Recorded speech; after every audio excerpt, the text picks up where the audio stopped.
Video games. A enjoyment that we had throughout our lives. And yeah, this is exactly what I intend to do. Play games. I have those right here. In a shelf of, games in there.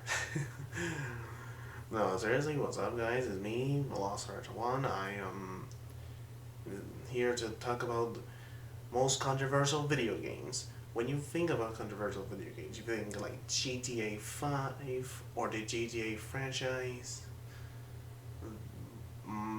Probably not Minecraft, although it is controversial for YouTubers. But Fortnite is controversial for having kids to be addicted, getting off the platforms and all that. You name it. But we're talking about real controversial videos. And you've been wondering, I'm sorry, I had to get off I'm gonna go off topic, I guess. I know people wondering, what happened to your iconic color LD lights? Apparently, after the rearrangement of the house, I think I got lost the remote. And even if I did find a remote, I think I lost the charger for that.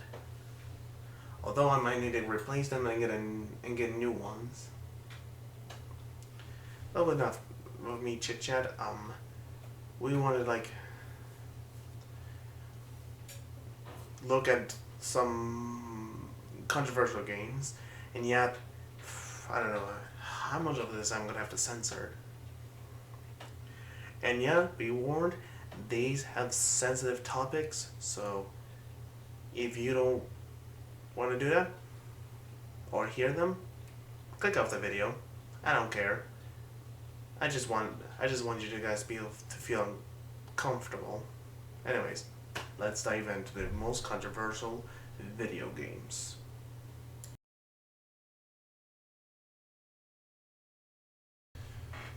So, Night Trap is a game where you have to look out for danger and look after the girls that are having a sleepover or slumber party.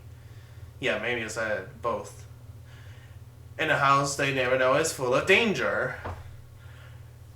This game, Night Trap, is actually released at the Sega CD. Yeah, Sega CD. This game was released at the Sega CD, where instead of like an actual gameplay, you can actually have an interactive game where you're a special agent that look after girls, looking for dangers, setting up traps and everything. The gameplay itself looks a little bit of like a Telltale's game, but that game is released before Telltale's games even been released, or let's just say founded. Wait, hold on. I'm gonna do some research here. When does Telltale's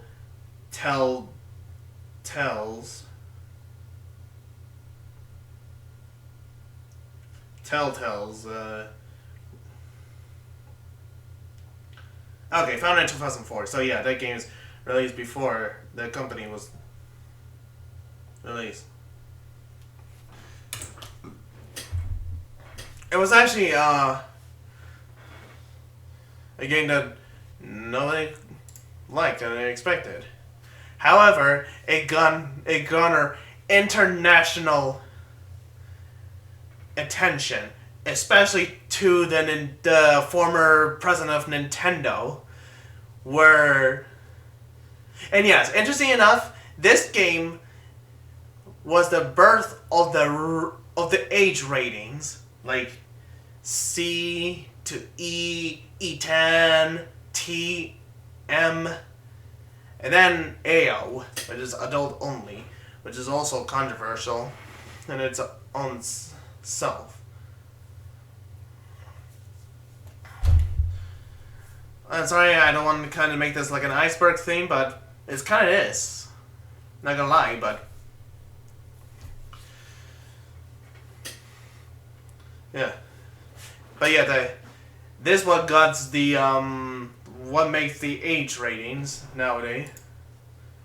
Like we had the,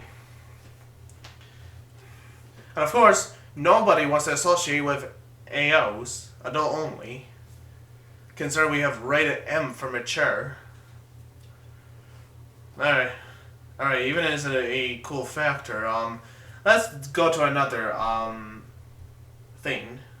Or another game, let's just say.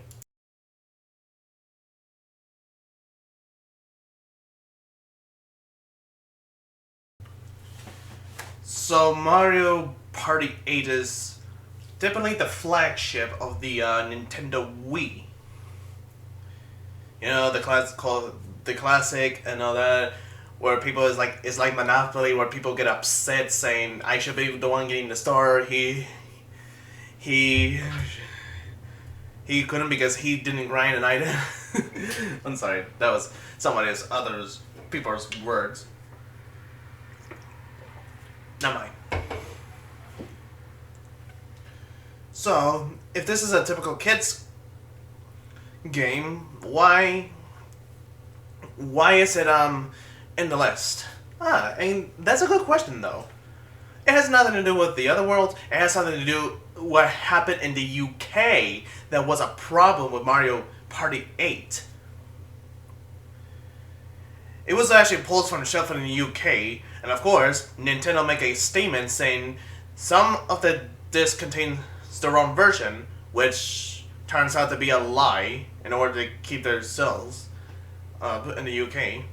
And it turns out the real reason why it was banned in the UK it was because of due to an offensive slur. So if you go to the Shy Guy Express or there's another word in there, I don't know. Probably I will see the name of the edit while I do editing on this video. And when the Koopa, the Magic Koopa, said this about the S word, not the usual one, Spetic, which is a very offensive slur in the UK. And this is why it was banned off the shelves. Months later, it was re-released, but instead of the S word, it has the R word, or the E word, yeah, the E word, Reatic. Reatic is, I just and yeah, Nintendo, I just don't think you should make it live because you have to test these things, you have testers there, and still, you just want to protect your image. Wow. Really, wow.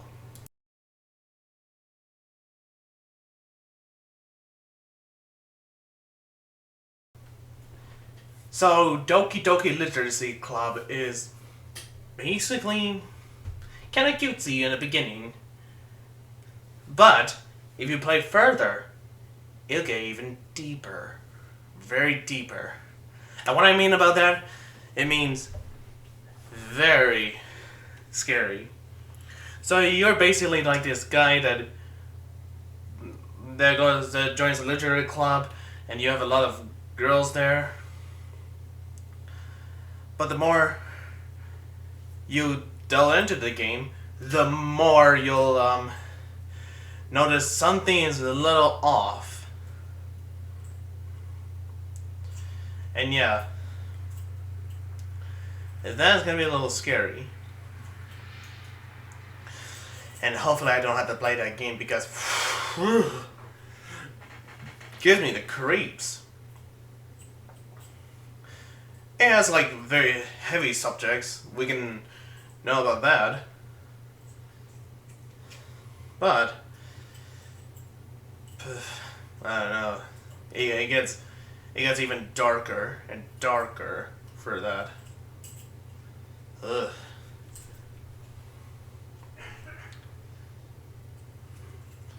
But yeah, I don't know if I want to do this. And it's actually in the list though. It actually is.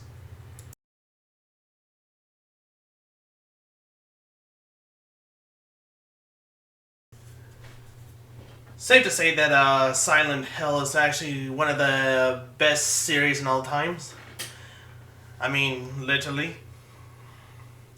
But there was, but people were asking, why is this in the list though? If it's well, technically it's controversial for two things. One, the cancellation of PT, and two, the banning of Homecoming in Australia.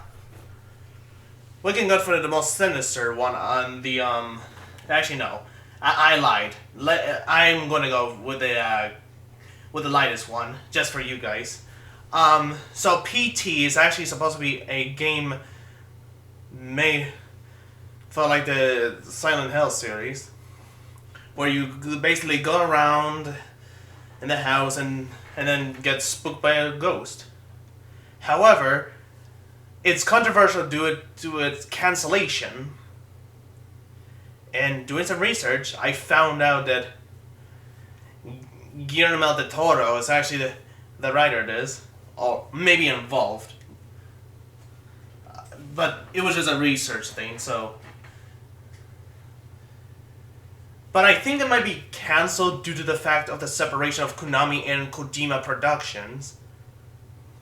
And yes, if you guys didn't know, Kojima actually used to work for Konami, making his own studio, Kojima Productions.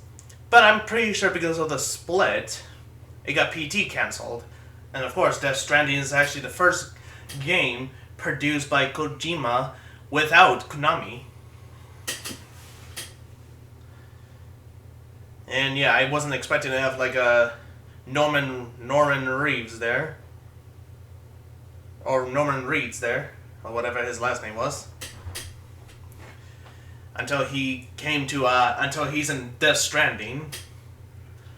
But, to the sinister one, Homecoming. Homecoming is supposed to be the sixth installment of the game, where you play as a soldier named Alex, where he found out that his hometown, Silent Hill, has been abandoned and spooked and cursed. And of course, the game is only controversial in Australia due to a certain scene where Alex got his eye drilled out by a mannequin.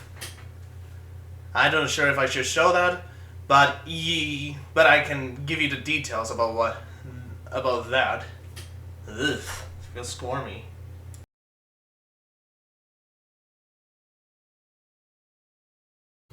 So the Grand Theft Auto series may be famous not only due to its controversy, but to its style of gameplay, where you got cars and all that. I mean, the game is all over the news. Every time when there's something bad happens, they always blame Grand Theft Auto. Even though with that, one of the things that got so controversial was Grand Theft Auto San Andreas, the hot coffee mod, which is basically to do something with a girl, with ladies. The only thing what happened was, so basically when you have AO rated games, that means stores couldn't promote it or have them in stock.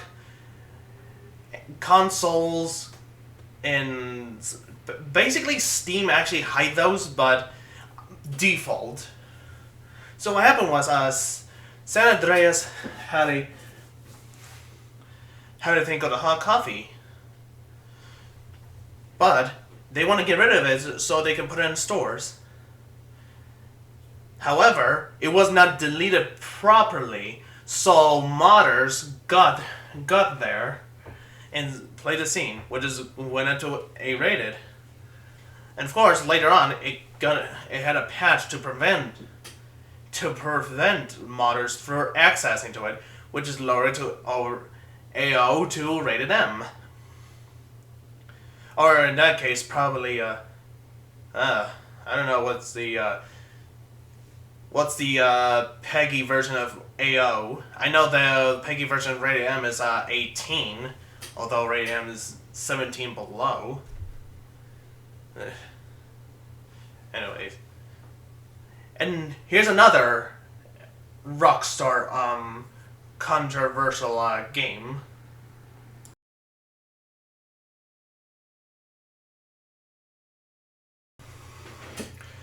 So Manhunt is a game where you basically like hunt men, but it was controversial due to a lawsuit with a real life event.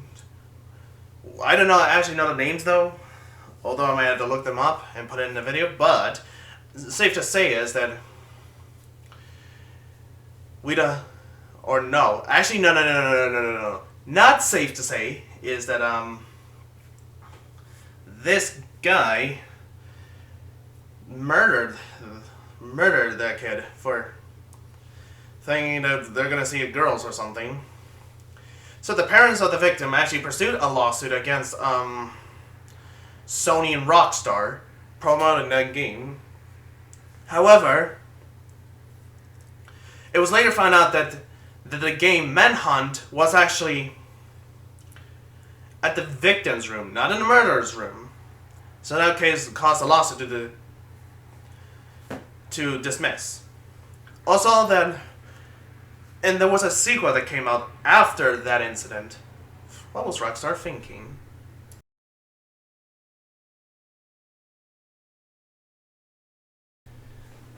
I can't believe I'm saying this. The Columbine RPG. Oh god. Okay, let's get over with this. The Columbine RPG is actually based on the horrible tragedy in American history. The game takes place with the mindset of these two shooters. I have to look at the name because I messed up the name. Eric Harris and Dylan Kelble. Dylan Kelble, yeah. And it allows you to take like the RPG style of the Columbine shooting. Okay, now I'm now. Okay, I'm sorry. I'm too uncomfortable.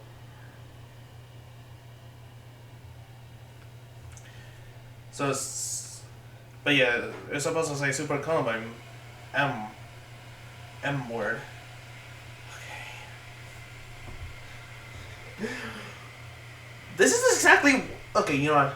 Yeah, I understand it's very sensitive to talk about this, but I'm really uncomfortable.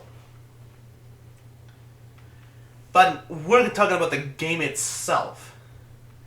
So the game is made by Denny Ledon. Yeah, Denny Ledon. So he said he was planning to release the game like at the 6th anniversary of the shooting. When the game was released, he decided to keep it anonymous, but when the creator, when the one of the victim's friend found his true identity, Ledon came out as the creator. So it takes like those old school RPGs and all that. I'm getting really uncomfortable.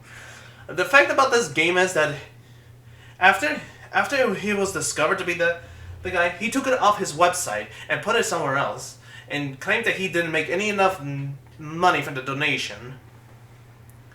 Okay, fuck this. Oh god, I know it's gonna get age restricted or something, but still, oh, jeez.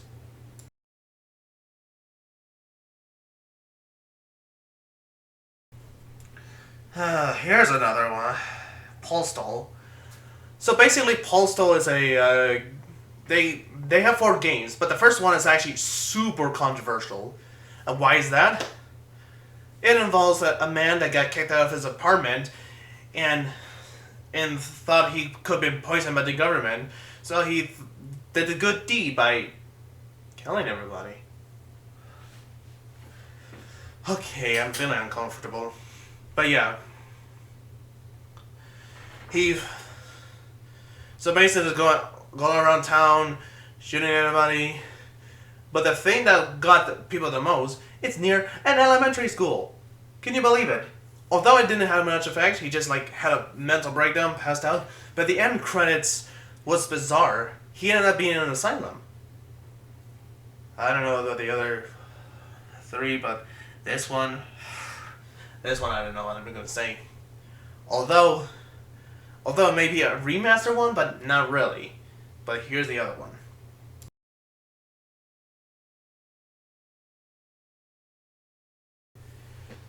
So Hatred is like Pulso, but a remake, but not really. Let's just say. So the game takes place of a rock star man who hates everyone and go on a killing spree.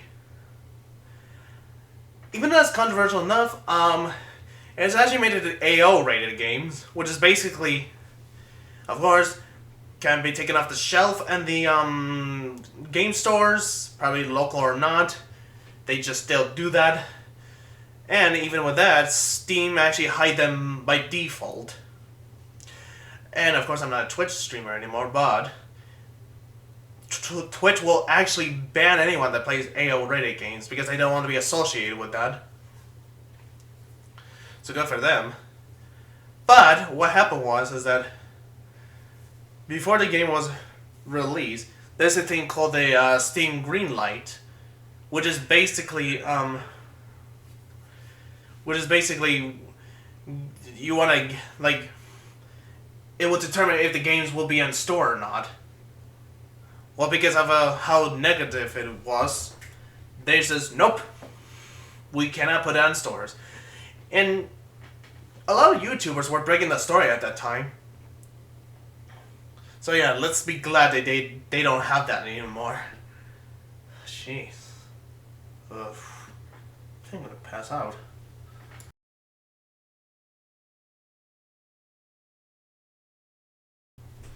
So there's two games I like to cover, and both of them are actually Flash games, especially during the Newground era.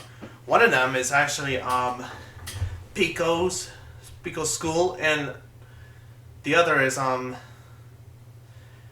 Kindergarten Killer. Why can I not say these? Anyway, they're so sensitive. That's the thing.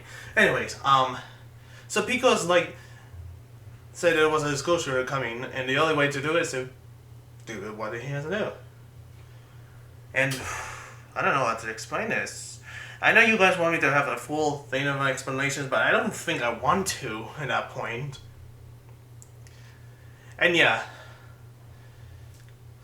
And there's another one called Kindergarten Killer. And that one's so controversial that even the congressman brought that up. So that game was made in probably in 2002 or something, probably when computers and the Flashes are there. I wonder what happened to Flash. But what happened was that 10 years later, when the incidents occur, they brought up that game. It's like, wow, took them long enough. And yeah, he did shout out his researchers for that one. I forgot what his name is, but there's actually a meeting when that happens. I don't know if I should be talking about though.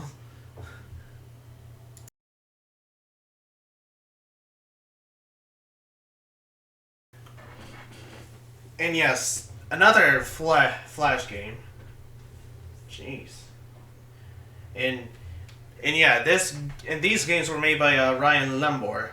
So if you don't know who Ryan Lembor is, let me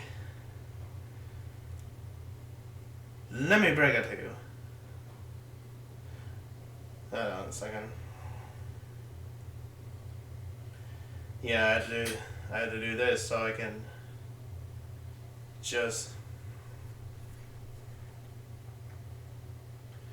So Ryan Jacob Lambert, or is his name Ryan Jake Lambert, is an Australian game designer that made two controversial games.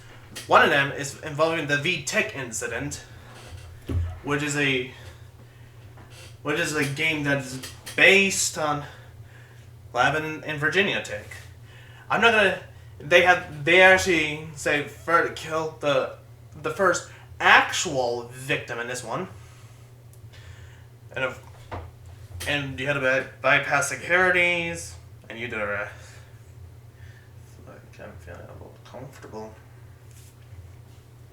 but there's actually one, and then the same guy made another game based on the Sandy Hook incident, where you play as the psychopath killer Adam Lanza, first killing his mother and then the rest. Not only he got fame from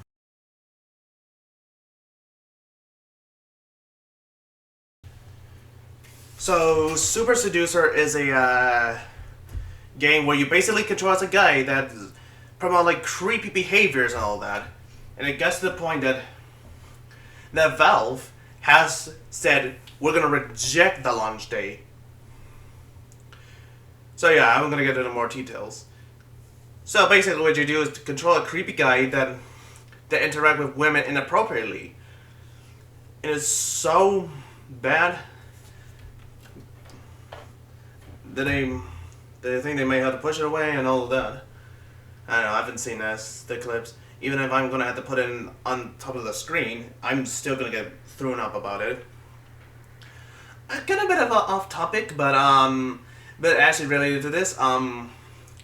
So you know about the Mr. Incredible becomes uncanny meme.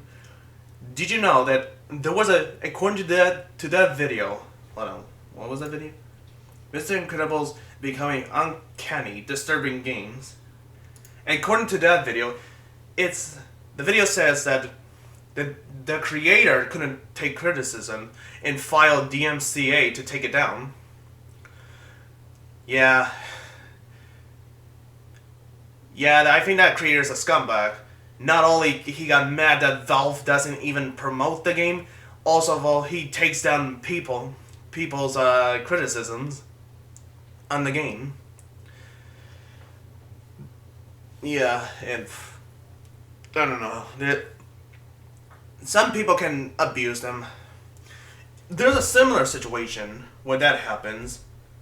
What is it? QP Jaxi and or known as For Fun, made by Dallas Review, the Spanish YouTuber. Why does that have to do with Super Seducer? It's the same scenario. Like, have criticisms and try to have DMCA's takedown on them. So that's for shame. The only is like, how can you compare that to Super Seducer and that? Well, the thing is that it was supposed to be for the hype hill, the hype train, not hype hill. I'm sorry, the hype train of the ukulele. I'm not sure. Nah, it's not. They're not similar to Banjo-Kazooie, although it's kind of a style like this. But yeah, it was supposed to be for the ukulele hype train.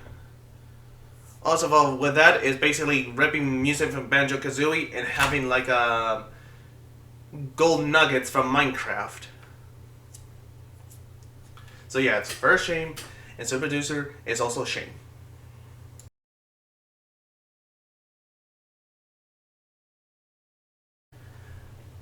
The Guy game is basically another creepy game, which is basically you are like a man wanting women. Actually, but this one is actually as sex as possible. Of course, yes, again to the same YouTuber with that make them Mr. Incredible uncanny.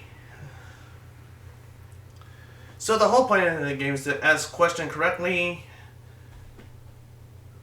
and as a reward, you have a woman. However, there's actually more to this game. One of the girls is 17. I mean, was 17. And that led to a lawsuit against the game. I'm assuming it was made in California. And because, yeah, United States have different age of consents. Which one of the biggest ones are California and Florida. That's the only one I know that with the 18-year-old consent thing. But yeah. This is getting weird.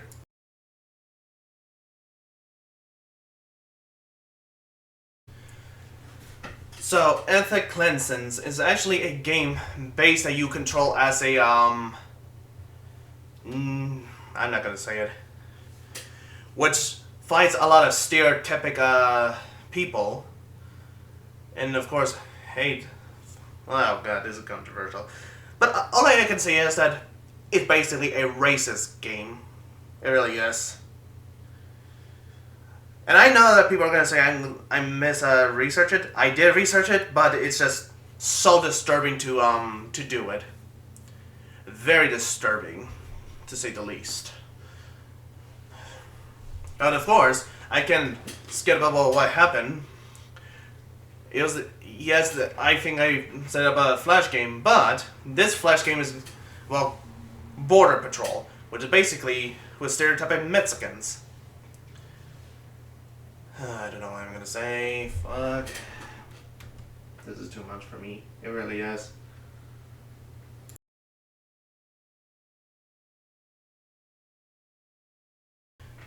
Well, this is gonna be the final one. Ripley. I'm not gonna say the actual word, but Ripley is actually based on a game where you control as a sex offender who had previous arrest and all that. Which of course you have to deal with a mother and 2 children. Which, keep in mind, one of them is 17 and the other was 12. Yeah, unbelievable. And of course, after you complete the game, is a free mode. And of course, it garnered international attention. And they say is based on culturism? I don't know what to do anymore. I really don't know. Ugh. I don't know if this video is going to get age restricted or something, but yeah. Thank you for you guys for watching this. Please subscribe, and I'll see you guys later. Bye.